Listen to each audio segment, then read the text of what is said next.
Bonjour, nous nous retrouvons pour une nouvelle vidéo qui aura pour sujet aujourd'hui comment supprimer les fichiers temporaires et tout ce qui peut encrasser un peu votre PC, sous Windows bien sûr. Pour cela, nous allons utiliser un utilitaire gratuit qui existe aussi en version payante, mais la version gratuite fait déjà beaucoup. Cet utilitaire s'appelle CCleaner. Nous allons voir déjà comment le télécharger. Je vais lancer Google Chrome. J'ai mis dans mes favoris ici, favoris de la chaîne ISPT pour informatique simple pour tous. Ici CCleaner, download. Je vous laisse regarder l'URL où vous pouvez aller chercher, https www.piriform.com/ccleaner/download. Nous allons regarder les différentes versions. Il y a une version free, donc gratuite, une version professionnelle pour 20 €, professionnel plus pour 40 €. Il y a des choses qui se font en plus, notamment monitoring en temps réel et ainsi de suite. Mais pour nettoyer manuellement une fois de temps en temps, c'est pas mal la version gratuite. Si vous voyez d'autres avantages par la suite, vous pouvez éventuellement délier les cordons de votre bourse. Chacun fait ce qu'il veut. Je pars du principe que je vous donne une solution gratuite au départ. Je vais télécharger. Voilà. Je n'ai même pas eu à cliquer sur le bouton. Le fichier est déjà prêt. Je vais l'exécuter. C'est quand tu veux. À mon avis, c'est l'antivirus qui est en train de checker s'il n'y a pas un petit problème dans le fichier. Voilà, c'est parti. Je vais fermer Google Chrome. J'arrive ici dans l'installation. La version 5.08. Je choisis de l'installer en français. Il propose quelques options. Je les laisse cocher par défaut. Ajouter raccourci sur le bureau dans le menu démarrer. Faire en sorte qu'on puisse exécuter CCleaner lorsqu'on va dans la corbeille. Rechercher automatiquement les mises à jour, activer l'analyse intelligente des cookies, donc voir un peu s'il y a des cookies pertinentes ou pas. J'installe. Alors ici il me propose de le lancer automatiquement, de voir les notes de version, ça non, je ne vais pas le faire. Par contre l'exécuter, oui. Il a mis ici un raccourci sur le bureau. Je maximise le programme. Et nous allons passer en revue un peu ce que l'on peut faire. Par défaut, je vous recommande de laisser ce qui est coché, coché.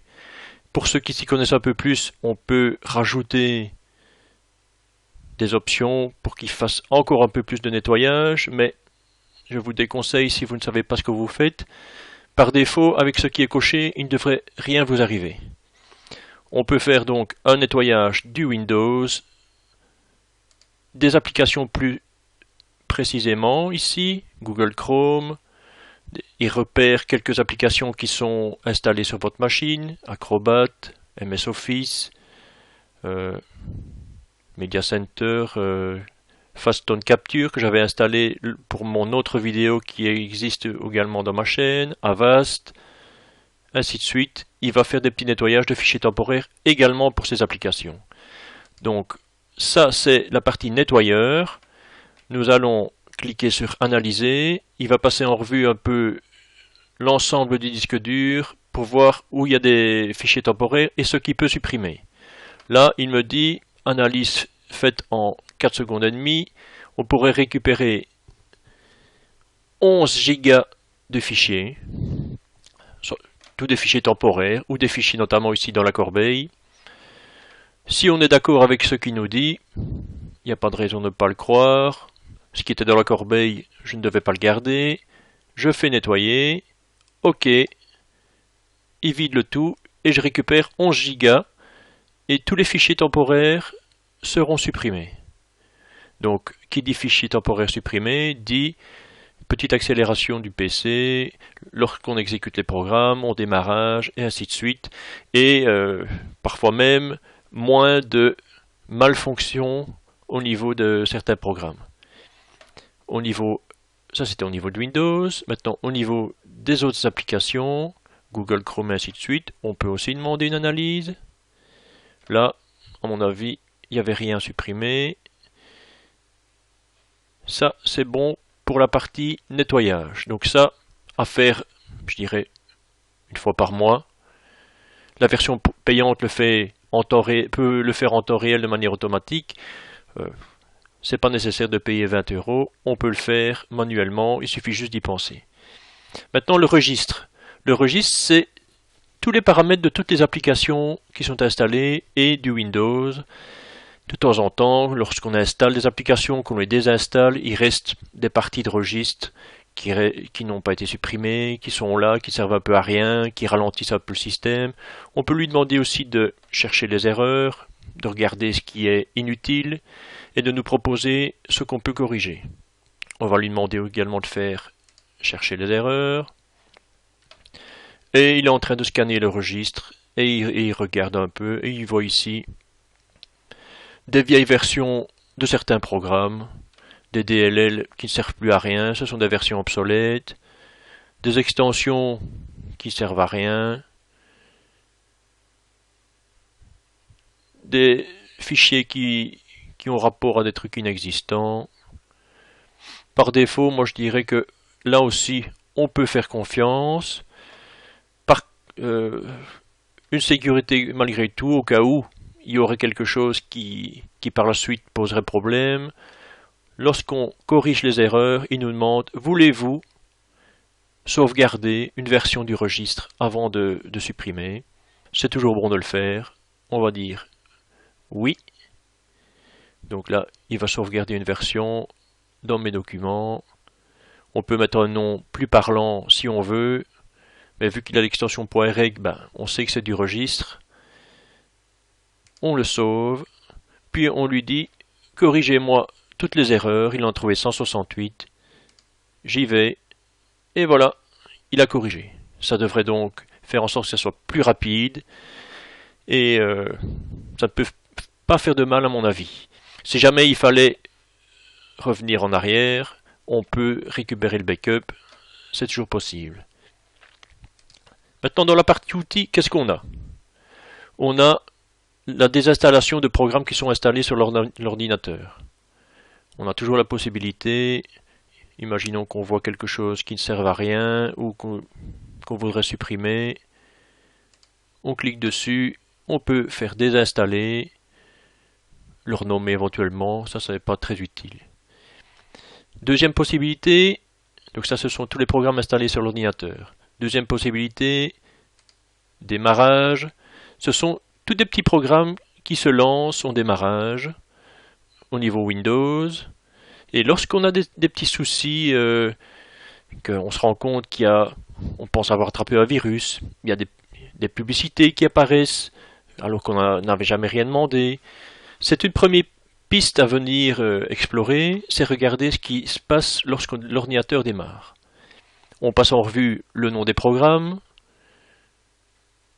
Si l'éditeur est déjà quelque chose de connu, du style Microsoft et ainsi de suite, c'est déjà une bonne chose. L'endroit où ça se trouve et le nom que l'exécutable a, c'est aussi quelque chose d'intéressant.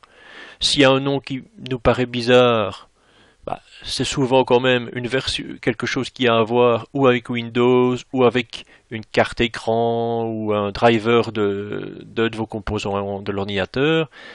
On peut toujours taper dans Google le nom du programme et vous trouverez bien des informations pour savoir si c'est quelque chose qui n'est pas bon, c'est quelque chose qu'il faut laisser absolument. Donc si on n'est pas sûr, on ne change pas le fait que ça soit activé ou désactivé. Vaut mieux, sinon on risque d'avoir un ordinateur qui ne démarre plus. Mais c'est ici que ça peut se faire. Si jamais on repère absolument, imaginons qu'on se rend compte que le programme ici, on ne sait pas ce que c'est. De toute façon là il est désactivé, mais imaginons, on va voir sur Google, il nous dit attention, c'est un malware, donc quelque chose qui affecte votre machine pour lancer des pubs ou essayer de récupérer des informations. Là, on peut commencer par le désactiver avant par la suite faire un scan avec un antivirus et ainsi de suite. Au niveau Internet Explorer, là, on voit ce qui se lance au niveau de l'Internet.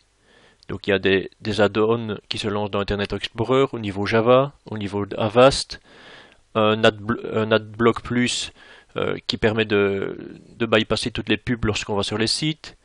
Pareil pour Google Chrome. Dans les tâches planifiées, quelque chose qui serait venu se mettre et qui s'exécuterait de manière périodique et qui ferait du mal aussi à votre ordinateur, on peut le vérifier ici et voir qu'on peut le désactiver dans les menus et ainsi de suite. Donc ici on peut faire un petit nettoyage, mais là quand on s'y connaît un petit peu plus, ce n'est pas quelque chose à faire à la légère. Mais tout ce qu'on voit ici, ça peut se faire également en commande Windows, mais c'est un petit résumé qui vous permet d'avoir une vue d'ensemble qui est très intéressante. Analyse disque. Ça, c'est quelque chose qui est pas mal. Ça analyse votre ordinateur, comme il est marqué, pour trouver quel type de fichier utilise l'espace disque. Alors, vous vous dites, moi j'ai un gros disque dur, il me reste presque plus de place, qu'est-ce que c'est que ça? Je vais demander au petit programme ici d'analyser, et il va me dire un peu, tiens, comment est-ce que ça se fait? Pourquoi est-ce qu'il ne me reste plus que 2 ou 3 gigas sur les 2 Tera de mon disque que j'avais acheté? Et il nous fait une petite analyse ici, avec un beau graphique. Il me dit que j'ai des photos pour 20 gigas, que j'ai de la musique, des documents, des vidéos, et que le plus gros, ce sont les vidéos ici, 50 gigas. Donc pour lui, ça c'est quelque chose qu'on peut voir par la suite. Si on clique sur vidéo, il les affiche ici en dessous. Avec l'endroit où elles sont, on se dit, ah oui, oui, qu'est-ce que c'est que tout ça? Et là, on peut éventuellement les supprimer. Ou aller voir via l'explorateur Windows, voir si on veut vraiment les garder, les déplacer sur un disque dur externe ou ce qu'on veut. Recherche des fichiers en double, ça aussi c'est quelque chose qui pourrait être utile si on se dit bah, j'ai tellement chipoté à copier de répertoire en répertoire que c'est possible que j'ai des photos ou des vidéos en double. Je pourrais récupérer de la place si jamais je les supprimais. Là on peut demander de rechercher sur le disque C par exemple et il va voir, ça risque de prendre un certain temps donc je ne vais pas le faire, pour voir s'il y a des fichiers en double qu'on pourrait supprimer, toujours pour récupérer de la place et toujours dans un esprit de faire en sorte que l'ordinateur fonctionne mieux. Prochaine option, restauration du système. Il faut savoir qu'à date fixe, ou lorsqu'on installe une nouvelle application, Windows prend une copie, un backup, des paramètres système du Windows qui font que on peut, si on rencontre des problèmes, imaginons que vous allez sur Internet, vous vous rendez compte que vous avez attrapé un virus. Si vous vous rendez compte assez vite, vous pouvez dire voilà, hier je ne l'avais pas, remettez-moi l'ordinateur dans l'état où il était hier. Donc ici, le 4/8, on se rend compte que j'ai installé un Office qui a eu des mises à jour hier. Bah, là, on pourrait, pas via ce programme-ci, mais là, ça vous marque, je dirais, quels sont les points de restauration auxquels on pourrait revenir et éventuellement les supprimer pour libérer de la place. On pourrait revenir en arrière, ça fera également l'effet d'une prochaine vidéo. Effaceur de disque ici, qu'est-ce que ça fait? Imaginons que on se dise, moi mon PC il devient vieux, je vais le vendre, j'ai envie de le vendre malgré tout pour que la personne puisse l'utiliser sans devoir supprimer tout et qu'il soit obligé de tout réinstaller, mais j'ai pas envie qu'il puisse récupérer via des utilitaires quelconques des fichiers qui ont été dessus et que j'ai supprimés mais qui sont toujours récupérables. Mais avec ceci, on peut effacer par exemple ici l'espace libre ou toutes les données et il va, enfin toutes les données effacées, bien faire attention. Si on prend l'espace libre, il va repasser par-dessus en écrivant plein de charabia pour que s'il y avait des fichiers effacés mais toujours là, on ne puisse pas les récupérer. Donc ça peut être utile. Maintenant, la dernière partie du programme, c'est par là que nous terminerons, ce sont les options. Il y a le à propos qui vous permet de passer à la version Pro si vous désirez avoir quelques options en plus. Au niveau avancé, permet de faire plein de choses. On peut cocher tout ceci, il suffit de le passer un peu en revue et voir un peu ce qui est possible de faire. Au niveau de la surveillance, activer la surveillance du système, et si le nettoyage récupère plus de 0,5 giga, ou ça c'est uniquement en version pro, on ne peut pas faire. Activer la surveillance du navigateur web, ça pourrait être intéressant, c'est si on a envie de claquer 20 €. Mais on verra qu'il y a d'autres utilitaires qui seront vus dans d'autres vidéos qui permettent, pas de manière automatique, mais parfois de scanner aussi régulièrement. On peut les optimiser, les automatiser pour faire en sorte que ça fasse la même chose, jamais sans rien débourser. Exclure. Alors c'est lorsqu'on fait des scans pour faire du nettoyage, on peut dire bon, tel répertoire, c'est un répertoire dans lequel je travaille, et il y aura peut-être des fichiers temporaires, je veux les garder, on n'y touche pas, on peut les ajouter ici. Inclure, imaginons que moi je dis, moi j'ai aussi un autre disque dur, moi je veux qu'il aille voir aussi s'il n'y a pas des fichiers à nettoyer, ou un répertoire où il n'y a d'habitude pas de fichiers temporaires, c'est également possible. Les cookies. Les cookies c'est quoi? Ce sont des petits fichiers, lorsqu'on va sur un site, qui s'enregistrent sur votre machine, et qui font quoi? Imaginons sur un site où on vous demande quelle langue vous voulez utiliser, quels sont vos choix dans tel et tel menu. Par défaut, il le sauvegarde sur votre machine, et lorsque vous y retournez, on ne vous pose plus les questions. Donc ça, parfois c'est très utile, parfois aussi ce sont des cookies qui sont là pour tracer vos habitudes et être récupérés par des fichiers pas très recommandables, des programmes pas très recommandables, pour que les sociétés de marketing récupèrent plein d'informations qu'ils pourront revendre. Donc ici, en venant sur les cookies, on peut faire du nettoyage, regarder lesquels on garde, lesquels on supprime, et ainsi de suite. Je pense avoir fait le tour de ce programme qui est très utile, qui, rappelons-le, est gratuit, qui s'appelle CCleaner, en version 5.08 actuellement. Il existe pour toutes les versions de Windows et même pour Mac. Donc j'espère que cette vidéo vous a plu. Elle fait partie d'une série de vidéos sur la sécurité et le nettoyage de votre ordinateur, sur la chaîne que j'ai créée et qui s'appelle, je vous le rappelle, ISPT pour Informatique Simple pour tous. Je vais maintenant vous laisser et j'espère que cette vidéo vous sera utile. N'hésitez pas à y revenir si vous avez besoin d'infos. Laissez un petit message ou des questions si vous voulez que je vous donne des solutions. Si vous voulez que je crée aussi d'autres vidéos pour vous, n'hésitez pas à laisser des messages sur la chaîne. Alors, à bientôt, je l'espère.